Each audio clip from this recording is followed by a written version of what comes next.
So if our body is weak and sick or whatever, if our mind is overused or burnt out, if our emotions are either empty or negative and so on, there will be an imbalance in this ecosystem and we will not be performing and we will not be operating in our optimal way. Hello, everyone. I have a pleasure to welcome to our podcast today Walter Gjergja, Shaolin Temple secular monk who goes under the name Shi Xing Me. He's a Shaolin master, trainer, advisor, coach, speaker, and author. We talk about the impact of Shaolin wisdom on body, mental health, human capacity, personal values, happiness, and so much more. Walter, welcome. Great to have you on our program. Thank you for inviting me. Great to be here. Okay, can you possibly explain us your vision on human capacity as a combination of body, mind, and the spirit? Certainly. So we are a kind of ecosystem, an ecosystem which is made of three elements, the body, the physical element, the mind, the cognitive element, and the spirit, the emotional element. And our performance, our serenity, our joy, our happiness, our mindfulness, all of these things come from how balanced and how developed we keep this ecosystem. So if we neglect any elements of this ecosystem, so if our body is weak and sick or whatever, if our mind is overused or burnt out, if our emotions are either empty or negative and so on, there will be an imbalance in this ecosystem and we will not be performing and we will not be operating in our optimal way.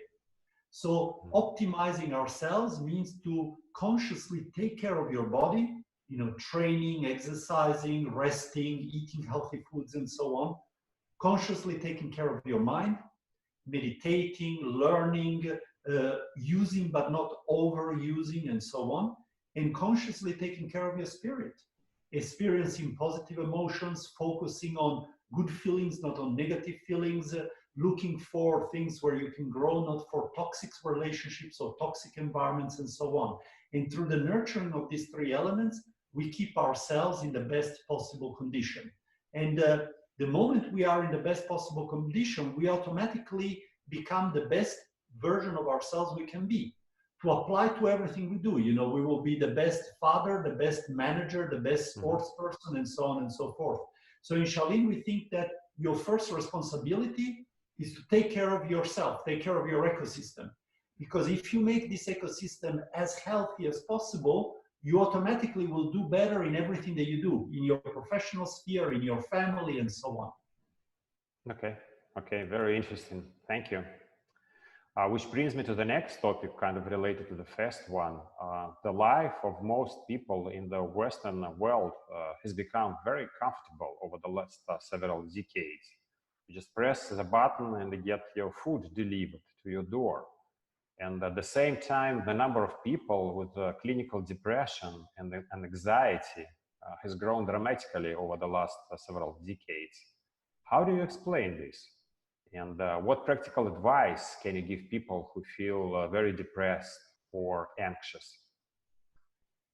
This is a very complex question. There are several reasons for this, and there is not one cause for everyone, but it's a sum of these causes. So one cause, actually, I spoke with a gentleman who is an anthropologist, and one cause actually has an anthropological explanation. So for most of our time as Homo sapiens, for the last 50, 60, 70,000 years, we have evolved and been programmed to look for danger. Because life was actually truly dangerous. If you went out at night, some animal would eat you. If some people come into your street, there is a chance that they will kill you and take what you have, And life was like this until not so long ago. A few hundred years ago was still like this. Yeah. Suddenly now we find ourselves in a situation of total security. For most people, modern life is absolutely free of danger. Nobody will eat you if you go out at night. Nobody will come to your home and take what you have and get rid of you and so on. But we are not yet rid of this automatic pilot for danger. And so we start focusing this automatic pilot for danger on things that are actually very trivial, that are not dangerous, that are not important, but we make them much, much bigger into our consciousness. And the less mindful we are, the more we do this. So the less mindful we are, the more we make from small problems big problems. You know, the pandemic certainly is a very difficult challenge, both for health reasons, for economic reasons, and so on. But think about people who were born in 1900. So just, 120 years ago. They had World War I, bombs falling on your head and millions of people dying and no food. Yeah. Just after that, they had the Spanish flu, a pandemic, just like today, but with much less medical support for this. Immediately after that, there was the Great Recession, where people really had no money to eat and millions of people died of starvation. Then there was World War II, another absolute disaster with many tens of millions of deaths. And then there was the recovery from World War II, which did not really make people live in a comfortable condition for another 10 or 15 years after the war. So look at how many very tough events. So compared to this, our present events are very, very minute, but we put excessive focus on it because of this programming to look for danger, and we make them appear like much bigger problems. So this is one reason. Another reason is our management of stress. So there are things called stress triggers, and people tend to go and trigger these stress triggers very often. And there are methods that you can use to avoid triggering. The key one being mindfulness, because mindfulness makes you aware of the reality. And very often the reality is devoid of stress failures and those habits. Okay. Ways to address situation, and obviously we're not going to resolve these issues in a short interview, but going back to ways to address depression and anxiety, what I've had is meditation is clearly, and mindfulness is clearly one very important tool. And then you mentioned reflection, basically reflecting on your life and on your expectations. Any other exercise which a person who may be concerned about anxiety or depression should do? Something, something simple and basic. A very simple one that I suggest to everyone is to make a list. So take a piece of paper, divide it in 3 groups, body, mind, and spirit, and make a list of all the habits that you currently have, physical habits, mental habits, and emotional habits, that are not conducive to you feeling good. For example, a physical habit could be to drink too much alcohol, or to not move, not do exercise. A mental habit could be to focus on negative things, or to get too much bogged down in problems instead of solutions. An emotional habit could be to get angry very easily. So put down a list of all the habits that you have that are detrimental to your well-being, and also make a list of all the habits that you should have, that are good for you, but you don't engage in these habits enough because you forget, because you're lazy, because you're not mindful, and so on. And then once you have this list in front of you, you have exactly the picture of why you're feeling how you're feeling today. You're feeling how you're feeling today because of this picture. And then you know that if you change even one point on this picture, you will start feeling better.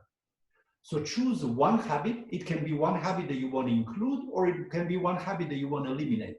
Choose just one and really work on that one with great attention, with great determination. And one, it's easy to keep mindful of it, to keep aware of it, and to get rid of it. Choose a small one, because at the beginning, you're not a master of change, you're a beginner of change. So don't choose the very difficult habits, choose the easy ones. And once that one is out of the list, then go to the next one, and then the next one, and then the next one. And what you will find is that after several months or several years, depending how many habits you have really made a total transformation. And instead of feeling very low, you're feeling fantastic every day. Through small steps, life is a long journey. It's a marathon. It's not a sprint. We all would like some magic revolution, We speak to a master or to somebody, he tells me the secret, and tomorrow I feel fantastic. Master just points the way, but then you have to walk it, and this way is a long way. So step by step, change by change, I make a transformation. Okay, Walter, very, very interesting. Thank you. Practical question, can you share with us a summary of your weekly exercises which you do for your body, for your mind, and also for your spirit? Certainly. So about the body, there are three areas that we should take care of. One area is our endurance, so our cardiovascular system. Mm-hmm. One area is our strength, so our muscles and the supporting structures of tendons and connective tissue. And one area is our flexibility and mobility. Mm-hmm. So in Shaolin, we think that to keep a healthy, balanced body, you have to train all of these three elements. Mm-hmm. In what measure and how much, of course, depends from the individual. Somebody who is a Shaolin monk or who is a very serious athlete may dedicate several hours per day, and somebody else just like 15 minutes on each, and in 45 minutes they've done everything. It doesn't matter how much time, but it matters consistency. So every day do your 15 minutes of cardio, your 15 minutes of strength. It can be just push-ups, sit-ups, pull-ups, these type of things, and your 15 minutes of stretching and mobility. But do it with consistency every day to really create a transformative process for the body. And of course, I don't need to mention it, all your listeners for sure know that as important as training is, also rest and nutrition are as important for the body's well-being. So you can train like a machine, but if you eat very poorly and you don't get enough rest, your results in health terms will still not be very good. Then about the mind, the key with the mind is to stimulate it, but not overuse it. So the mind in Shaolin, we think that you have to use and take care. If you only use, you will burn it out. And if you only rest it, you will stifle it and you will suffocate the mind. So you need to give enough stimuli to the mind from a work perspective, from learning new things and so on, to keep the mind very active and very agile and very stimulated, but not so much for so many hours that it goes into burnout. So I suggest things like having your work tasks, so your work hours, interspersed with other activities. For example, I work for 2 hours, very focused and very intense. Then I engage the body and let the mind completely relaxed. Or I, for 2 hours, focus on something that requires really a lot of strong cognitive powers. And then I read, excuse me, and then I read a light book, or I listen to some music, something that makes the mind relaxed. So the mistake that many people make is that they put all their intensive mental cognitive tasks in one block. So they will start work at 8 in the morning and they will non-stop work until 6 in the evening, for example. And the mind will perform well for 3 or 4 hours, and then it will start having a decrement in performance and will overburden the mind. So better to interrupt and intersperse with other activities. And about the spirit, well, you should regularly engage in activities that enrich you with positive emotions, whether it's engaging in a hobby like painting or playing music, whether it's playing with your children or spending time with your loved ones, your husbands, wives, girlfriends, boyfriends, and so on. A simple one is going out in the nature. We now know also from many, many studies done by university faculties of psychology that we have a deep natural connection with nature. And to be out in nature is the same like taking antidepressants. A 30-minute walk in a forest has been associated with releasing the same substances in the brain as taking antidepressant drugs. So even just going for a walk in the nature is something which enriches us on an emotional and on a deep spiritual level. So these are some examples of the practices that we can all do in our day. My day as a Shaolin monk, of course, has an alternance of these practices. So I usually do some training in the morning, then some work, then some learning, then again some training, then some spiritual practice, whether it's going for a walk or reciting some sutras, going to the nature and so on. And then again, I repeat these processes throughout the day.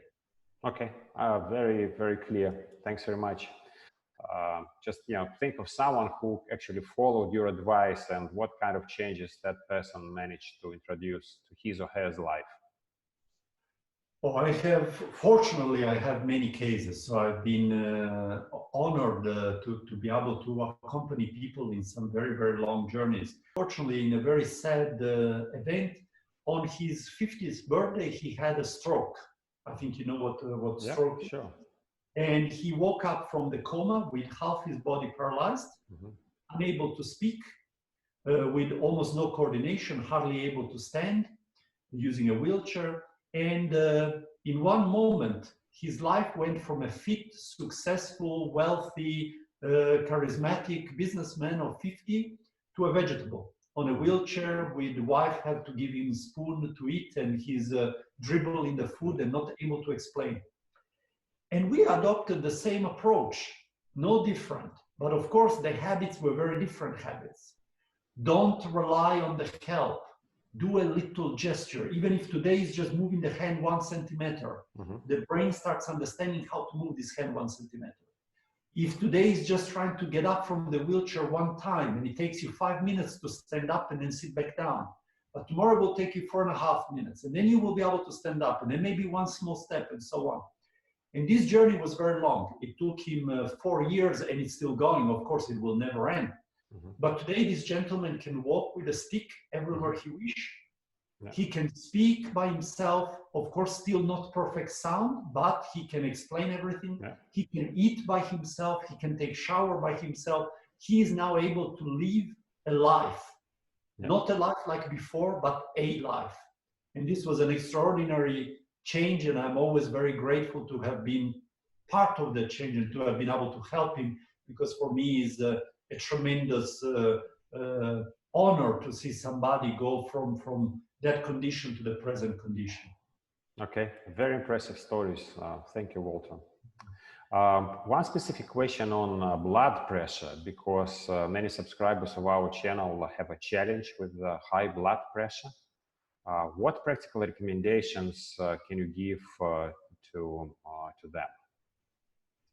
So as you know, and as your listeners know, most cases of high blood pressure, they can be related to a number of causes. They can be physiological causes, genetic causes, behavioral causes, and so on. In Shaolin, we think that there is a very, very big impact of the mind on blood pressure, so that stress levels have a direct impact on blood pressure in the short and long term.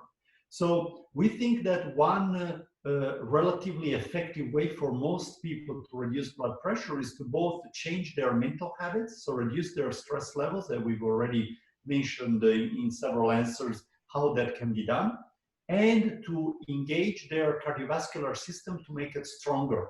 And through the strengthening of the cardiovascular system, we make it also more able to manage any imbalances in its functionalities.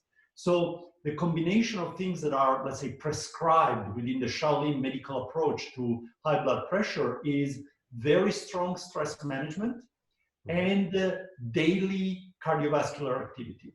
When I say very strong stress management, one key component is, of course, meditation, because it's the most fundamental exercise which calms the core of our mind, and therefore comes also these physiological consequences of stress, but also changing some habits and some lifestyle behaviors that impacts on our stress. There is a very famous saying in Shaolin, which is, before enlightenment, chop wood and carry water. After enlightenment, chop wood and carry water. Yeah. Meaning that, you know, enlightenment and philosophy and so on do not detach you from the practical things. Do the practical things, but do them in the right way and following the right values. Okay, very useful. Walter, thanks a lot. It has been a fantastic discussion. Thanks so much for taking the time and joining us. It's been my great pleasure, and I thank you for inviting me, and I thank your listeners for being with us today.